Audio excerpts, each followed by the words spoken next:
Welcome back, book nerds. This is Library Card, the show for people who want to think deeply about the books they read and get inspired to read more.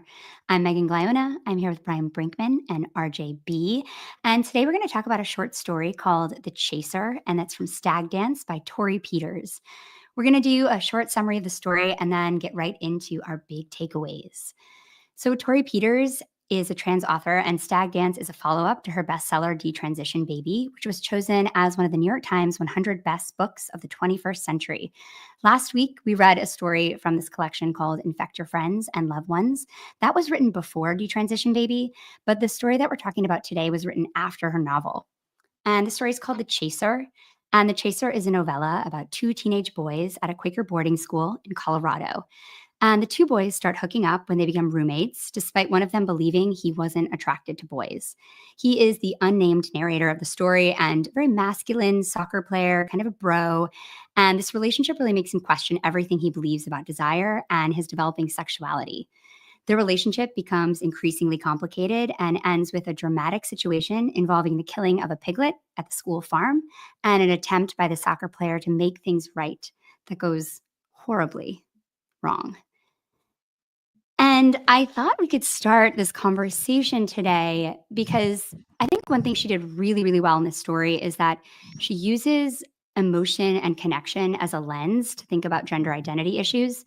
So she'll take a cisgender character that has questions about their feelings and desires and allow the reader to really connect with them on a human level. And I think this ability to use non-trans characters struggling with desires to be a window that we can look at these issues and feelings that trans people encounter without the fear of the other that may prevent us from connecting with them or seeing ourselves in them. I read an interview with her, and she was talking about how the non-trans character, the narrator, is really going through the exact same things that the trans character Robbie is going through in this story, in this idea of the question she posed were, what am I going to lose if I make this decision? And what's the difference between how people want to see me and how I want to be seen? So, RJ, was this something that you thought about while reading the story? Man, there's a lot here. I guess I was reading this New York Times book review of Stag Dance, which our listener and viewer who's here today, BT to boot, told me that was happening.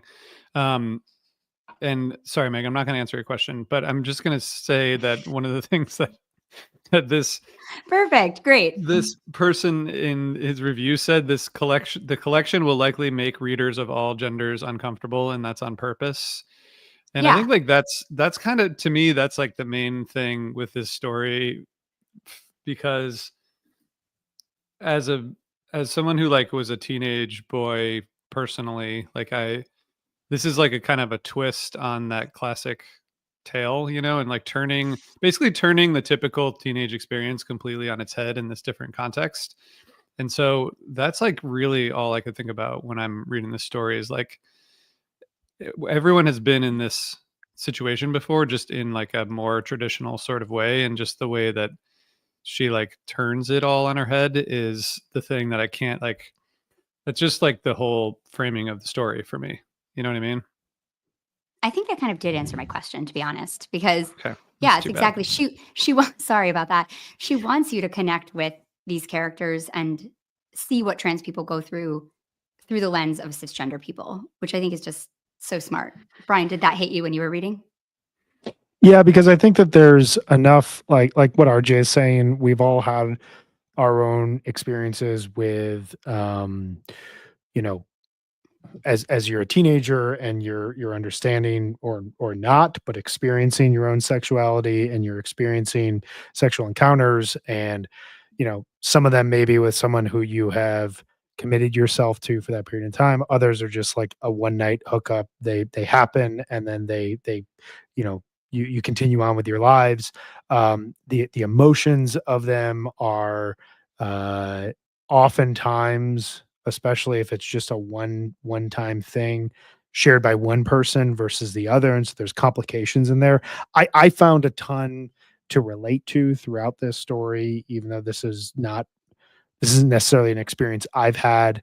I felt like both characters could be a stand-in for um, an experience I'm not aware of, or I'm not, personally familiar with, as well as experiences I have had, and what that is like, just reading that from the narrator's perspective. I mean, the fact that the narrator is unnamed throughout here, and you really just see the world from the narrator's perspective, and you understand from the narrator's perspective their own emotional challenges throughout the story. um, you you end up questioning moral superiority. You end up questioning um, you know how we hurt each other, who's justified when someone hurts the other person, who is the victim versus who is the aggressor. Are both people both parts at the same time or at different times? There's so much complexity, so many layers here, that I think it's hard. It would be hard. I'd be hard pressed to understand someone reading this and not walking away saying, "Oh, I know exactly what that's like." Yeah, that's interesting, this idea of the victim and the aggressor, because I think you're right in that you do really view this story from the narrator's perspective, but you also really get an idea of Robbie's perspective in this story. And it does seem like they trade off being the victim and the aggressor throughout the story. And I always thought that was maybe because of the performative nature of being a human, first of all, but especially a teenager. And I think that being a teenager is you're so aware of who's watching you and what they're thinking about you.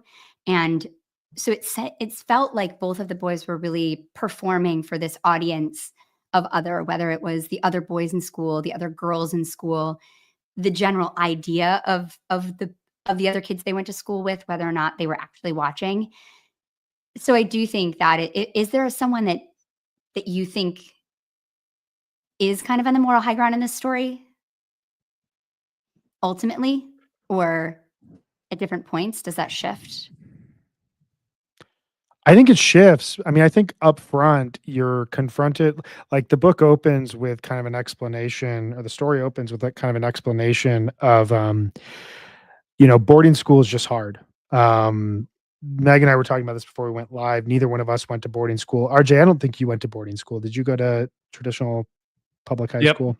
We're Regular all public school kids. regular All school. public school kids. I met kids in college who had gone to boarding school, and I immediately was like, "Oh, you've seen the world in a way that I just don't understand. You're like 5 years ahead of me, even though we were, we were born in 1985." And like that sets the tone really well, and it also kind of messes with you as a reader, because it's basically saying like, this is a hard place, it's a dog eat dog world, you got to just deal with it, and if bad things happen to you, you kind of have to just roll with it. And so that like frames this first part of the story where you're almost um you see Robbie as this kind of weak figure that the main character, the narrator, is taking advantage of, but the narrator's taken advantage of for kind of, forgive me, but like an understandable urge and understandable Mhm. need that needs to be addressed. But the narrator also doesn't want really the reciprocal aspect of it. They just want this, like, sexual need addressed and taken care of. And then as the book evolves, like you see Robbie react to that and do some pretty awful things to the narrator. Without giving the entire book away to anyone who hasn't read it, I don't think either one of them is necessarily in the moral high ground at the end of the day. I think both of them do wrong by each other. Is this kicked off by the narrator and so they deserve what's coming? That's debatable because you don't totally know their experience. You just know that they're in this like hardened setting that you know kind of chisels someone out to either survive or not. Yeah, and you see them really, my sympathy kept vacillating between the 2 of them. Like, at some point, I would feel really, really bad for Robbie because of how badly they wanted to be viewed a certain way and weren't, and how they were treated at school, and how I felt like the narrator was taking advantage of him. But then I would feel so bad for the narrator when, like, for example, when the narrator finds the nightie and has that desire to see Robbie in it, and is both really turned on and really ashamed. And I felt that feeling of shame is so often connected to desire, and especially when you're young and sexuality is developing and you don't understand it and you don't have people to talk to about it, it often is connected to shame. And I felt so much sympathy for this kid who has this desire and instantly knows it's wrong, but then can't stop himself from doing it. And what does wrong mean? And why is it wrong? And those are the things it starts to make you question, which I think is kind of the point of the book. Well, he justifies it by being like, well, this teacher who's creepy, who probably did something wrong himself, was in the room. So I've got someone I can blame in case. I mean, it's Yeah. just, it's unbelievable.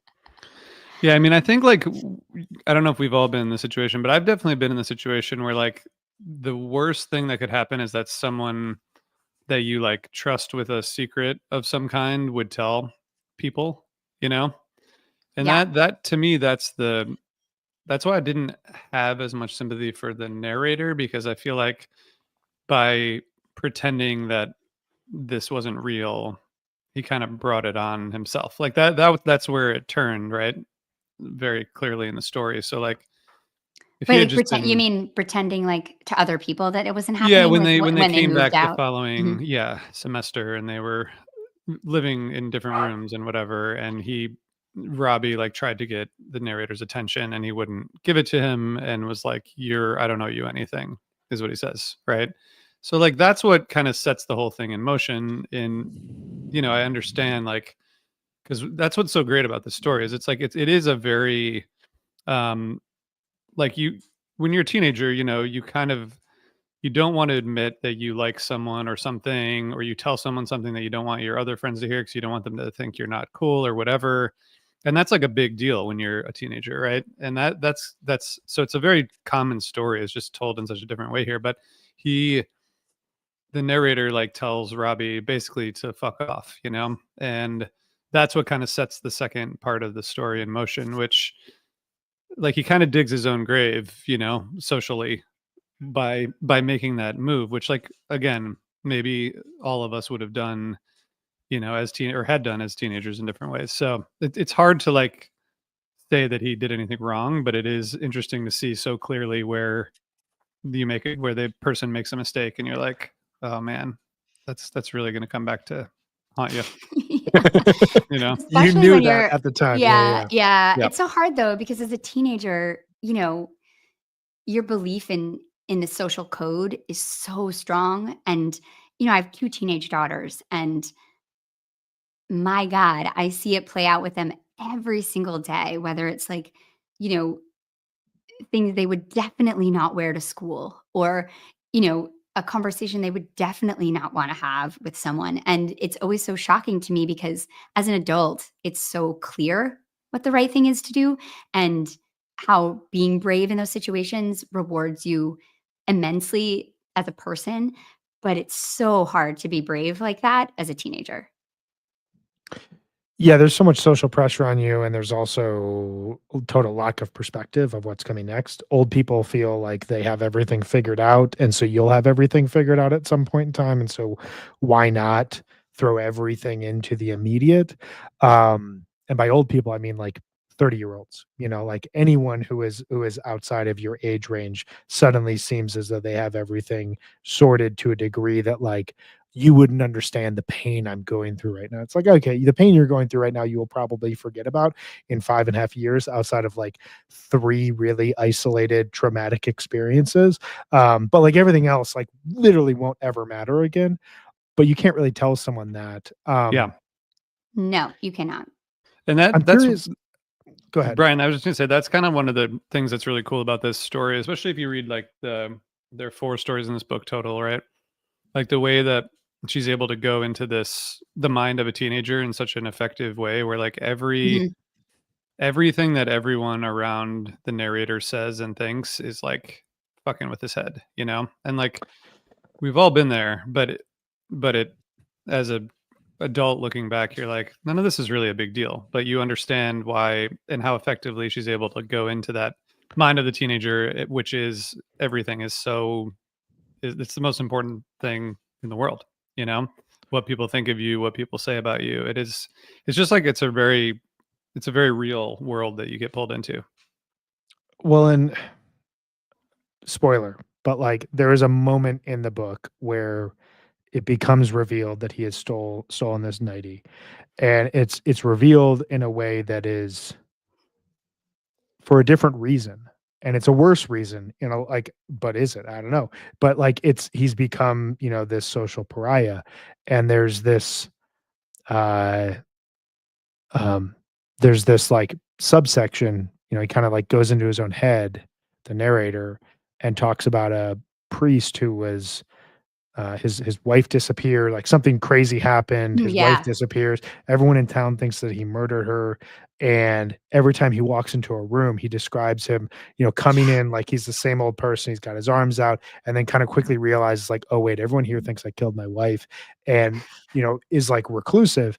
And he describes this as like you know, basically a metaphor for what he's going through right now. But then he says, but I have it worse because this guy's wife is dead and she's not coming back to like see everything that he does. Like, and that is such a teenager thing of like Yeah.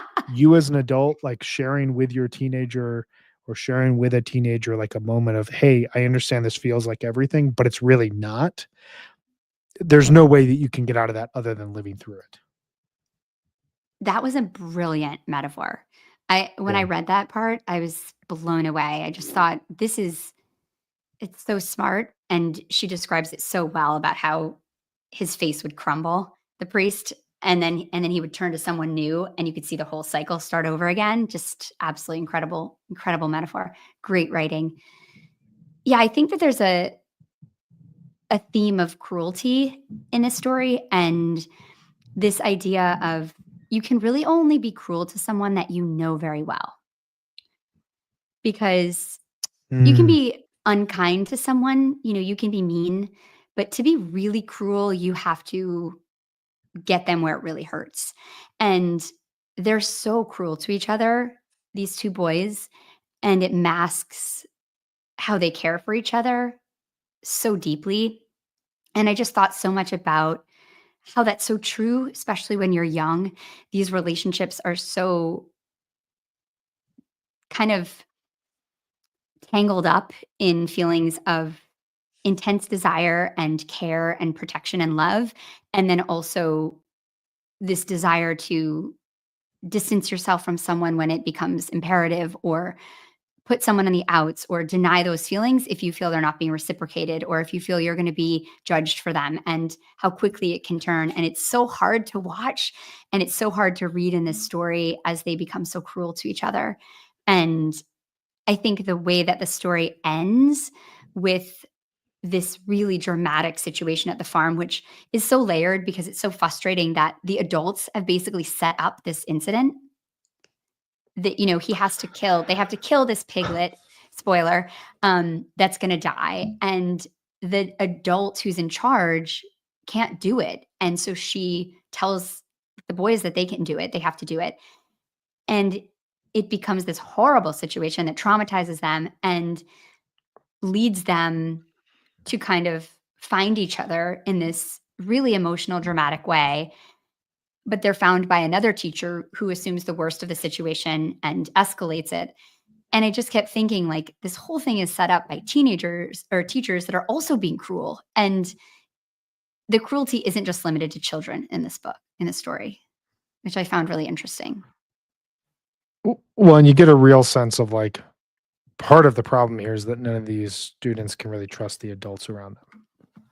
Yeah. They're either incapable of acting like adults, or they are so flawed themselves that they've been reduced to like a career path that is the opposite of what their ambitions were driving them towards.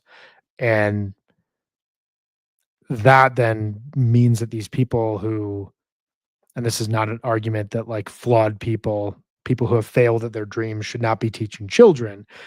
But Oh like shit. I'm feeling seen right now. I'm describing it and I'm like, oh man, like all those paths I could have taken. But like, you put those people in a situation with the guidance and care of children who are developing themselves, and you put them in very intense situations. As our commenter VT to boot said, this was all set up by a dad who originally failed in his marriage. That fell Mm, apart, which is a really good point. Like, and he needed a place for his son to go, so he sent him to a Colorado boarding school, which feels like a very significant part of the setting. It's like a discount boarding school, if you will, rather than going out to the East Coast. But you just have these kids in this situation where they're being forced to go through really challenging person defining experiences without adults there being like, hey, this is how you work through this. This is how this is supposed to go. And it almost speaks to like this idea of boarding school as being kind of like a reform environment and a place to shape people. But like there's mhm. almost like a denial that people are going to do things that are illicit and against the rules, and that they are going to make their own rules when when they've been given this amount of freedom. So you have all of this mixed together that like comes out at the end of this like pretty standard farm activity where like a weak animal has to be slaughtered, and instead nobody can kill this animal, and it's like this great symbolism for what is happening to all these people in the story. Yeah, I didn't really think about that. The piglet's kind of the symbolism of their relationship, Yeah. Mhm.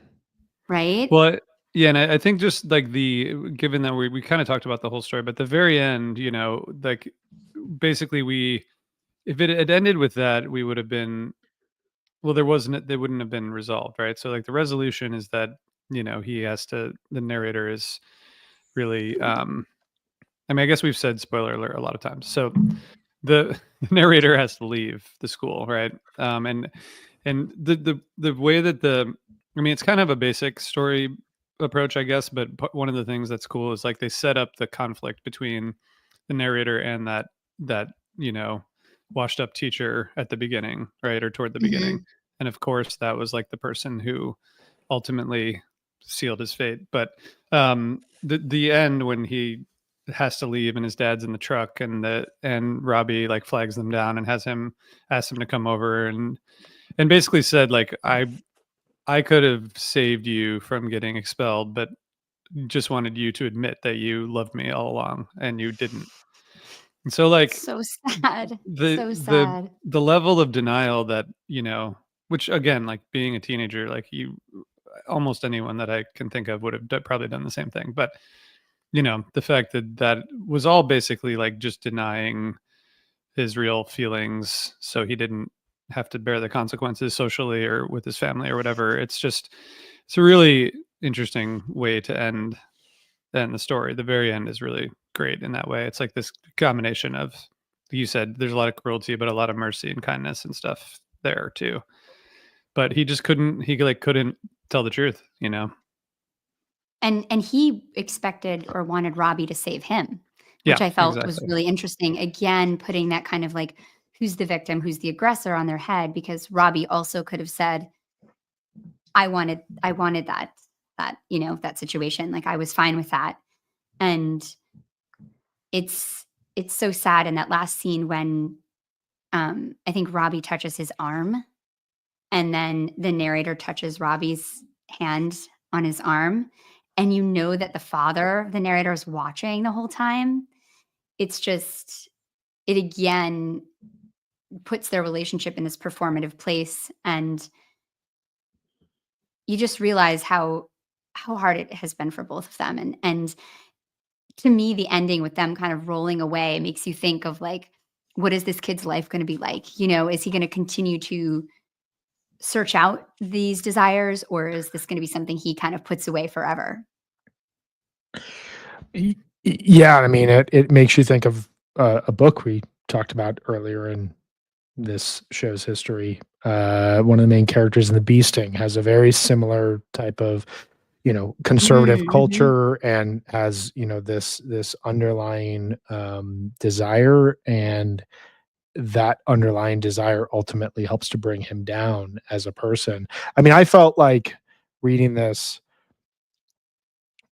is the example of a short story I wish was actually a novel. because you could get both characters' perspectives here. I think that there's a lot more to dig into here. I think that there was a lot of the way that she paces this, the way that she develops the characters almost immediately. In that, like, I don't feel like they were necessarily like three-dimensional in the way that like a novel character can be, but I definitely felt like I understood the depth and understood what they were both looking for, and whatever wasn't there, you could kind of fill in yourself pretty easily. Like it reads, it's a very readable story in that sort of standpoint. I just kept thinking, I wish that this was 200-300 pages where I could just dive into this whole year with these two guys. Yeah, she leaves you wanting more, which is fantastic. Yeah, I We might think want to leave our audience wanting more, but RJ, is there anything you want to say before we go? Well, I just think like if you're listening to this and you haven't read anything like this or trans authors or anything, I mean, I think it's interesting that in this collection of 4 stories that there's a story that's just like completely made up of cisgender characters, you know? Um, it's not it's like exploring this idea of gender and sexuality from like every angle possible, not just like the lives of trans people, which is a lot of it. But one of the other stories is similar in that way. So I think it's interesting that it's not really about probably what people think it's about in terms of her writing, which I think makes it extra interesting. I think it would provide a good intro to her if you haven't read her. This would be like a book or a story I would recommend people check out first. Definitely. Brian, is there anything else you want to add before we leave? No. Great. Well, we Unrequited love, man. My God. I know, right? Every story should be about it. And we hope that you enjoyed our little exercise into short stories. We're going to be back with that soon. But next week, we're going to be back to talk about a book that won the 2024 Booker Prize, one of my favorites, Orbital by Samantha Harvey. So until then, happy reading.